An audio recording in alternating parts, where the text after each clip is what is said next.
Why you're attracted to the wrong people.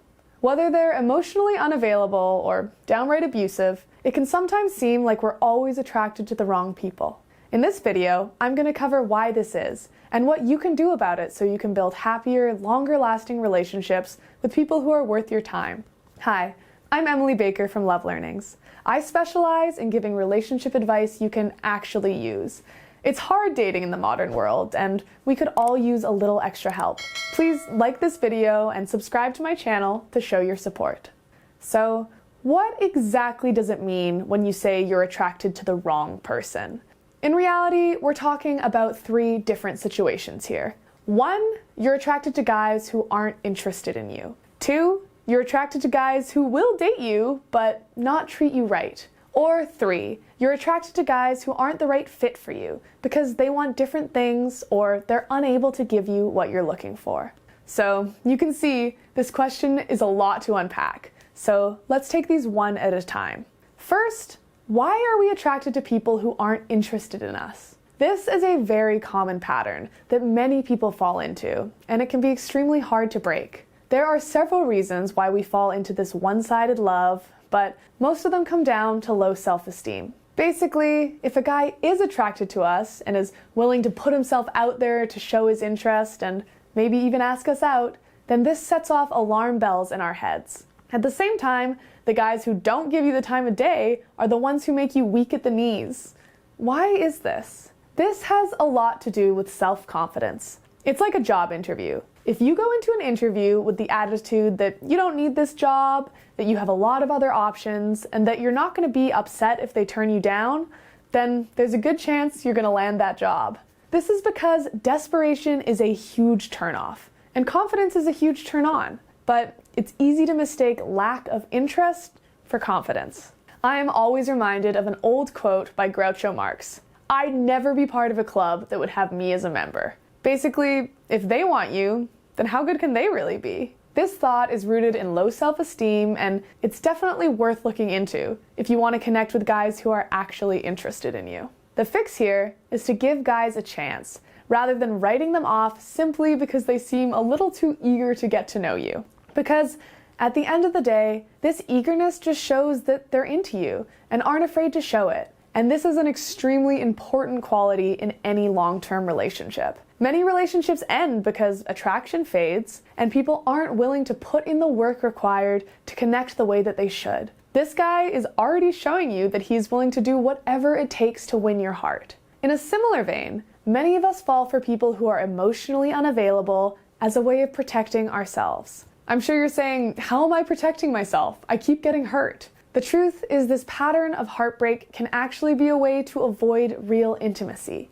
If you fall for guys who won't give you the time of day, there's no danger of getting too close and having it fail anyway. Instead, you spend all your time suffering over the fact that he doesn't want to commit to you, so you don't have to face what you're really afraid of, actually connecting with another person. This is a common pattern for those who have been hurt in the past or who are otherwise afraid of deep intimacy. Second, let's talk about the guys who are interested in you, but then proceed to screw around, take you for granted, and just generally treat you poorly. Well, this is a different situation, but it often comes from a similar place. Again, I want to say that this isn't your fault. People are responsible for their actions. But the fact that it has become a pattern can point to specific issues in your past. I see this pattern most commonly in people who didn't receive the love they were looking for in their childhoods. Maybe your parents weren't around the way you needed them to be, or when they were, they didn't support you as much as you needed them to. So you've had a lot of experience searching for love and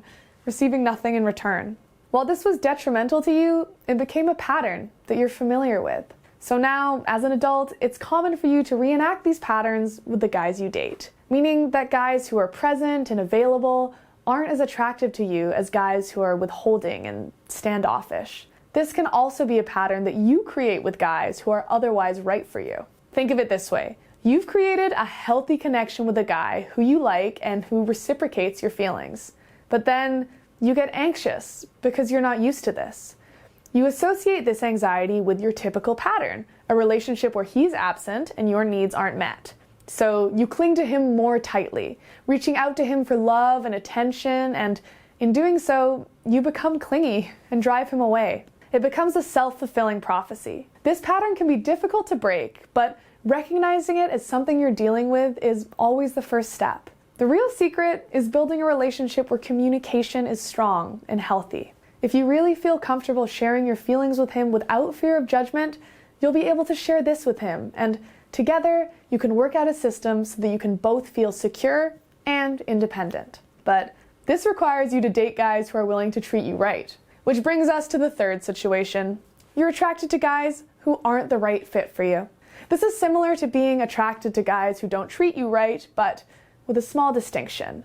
It's not so much that they're mistreating you, just that the two of you are looking for different things and don't share the same values. This can be hard to spot, and is just a natural part of dating, unfortunately. If you're putting yourself out there, then this is going to happen from time to time.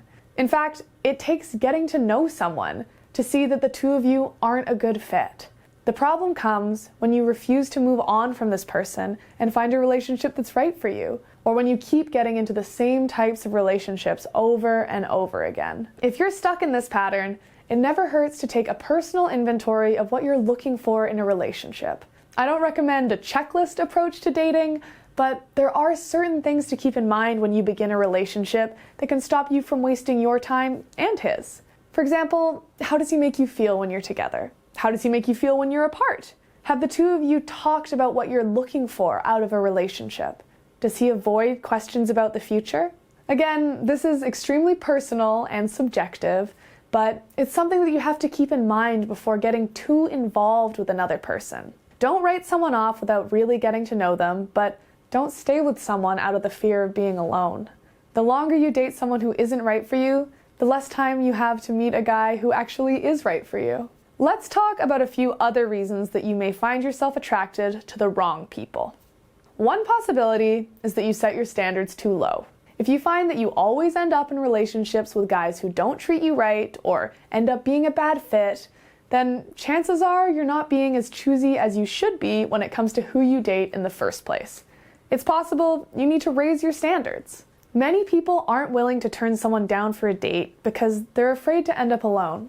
I'm here to tell you that it's better to be alone than with the wrong guy. And the more you learn to be selective, the more you'll attract valuable men who you are compatible with. So stop slumming it and start choosing your dates carefully. Another option is that you like the idea of dating a fixer-upper. I understand this feeling. You meet a guy who has a lot of great qualities, but there are one or two things that just aren't quite up to snuff. You think that if you could make him reach his potential, then you'd be able to create a great relationship with the perfect man, and because you saw his potential when no one else did, he'd appreciate you forever. Unfortunately, this is a problematic approach, because at the end of the day, you can't change someone who doesn't want to change. Maybe he's happy just the way he is. By thinking of him as a project, you're doing a disservice to him and the relationship. This is also an easy way to create resentment. I know I'd feel resentful if the person who was supposed to love me unconditionally started telling me how to live my life. Wouldn't you? I'd advise you to give up on the idea of fixing a guy and find someone who you can love the way they are. Because at the end of the day, people don't change drastically no matter how much we wish they would. That just about does it for this video. Are you sick of attracting the wrong guys? Looking to break the pattern? Subscribe to this channel now because I have a ton of new videos coming up about building stronger relationships. And while you're here, head on over to coachnorth.com and check out the free video there to learn what it takes to build a relationship that lasts. Thanks so much, and I'll see you for my next video.